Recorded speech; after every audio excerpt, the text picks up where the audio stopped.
morning, class. Ay, wala pa pala ditong estudyante. Nakalimutan ko yan.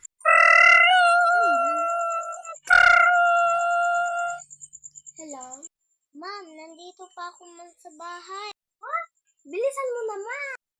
Mag-aalas 8 na, wala ka pa rin kayo? Papunta na po. Ay, buti na lang. Magpupungos. Ma'am, papunta na po ako. Ma'am, good morning. Good morning. Anong ituturo mo, ma'am? Yung tungkol sa babaeng maldita. Ay, tika lang, paabot muna ng kabkab. Ang init kasi. Salamat. Sino maldita? Baka si ma'am yun. Kasi maldita naman siya. Yung binubulong-bulong mo dyan. Ay, wala po, ma'am. Buti naman. Ma'am, gusto ko na po mag-recess. Sige, bilisan mo lang kasi ililisong ko pa yung babae maldita. Mile?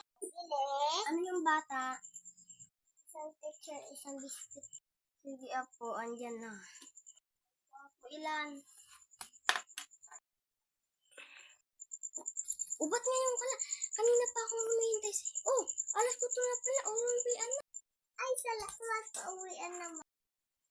Aray! Ma'am, bakit mo ako dinatuma? Ikaw ngayon tulog. Ako pala. Para sa'yo. Ah, walang hiya kang bata ka. Hintayin mo ko dyan.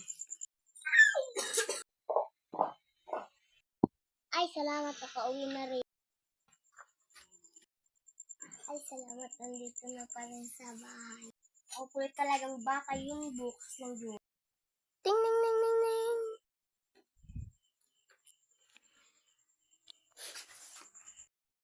Pagising ko lang mula sa pagkapikit. Babawas muna ako.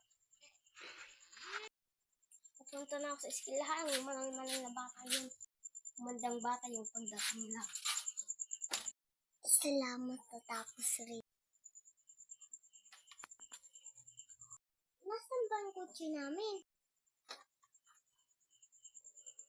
Ay, salamat. Papunta na sa eskwelahan. Good morning, ma'am! Ikaw lang man yung tulog. Ay, ang likod ko, putang ina mong bata ka. Buti nga, ma'am. Ginising pa kita.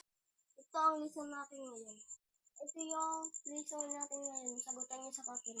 Ma'am, hindi mo pa nga tinuturo? Ay, para reklamo. Ay, sorry po, ma'am. Ang dami naman nito, ma'am. Para reklamo kung bata ka, itong ganti ko sa'yo. Sige.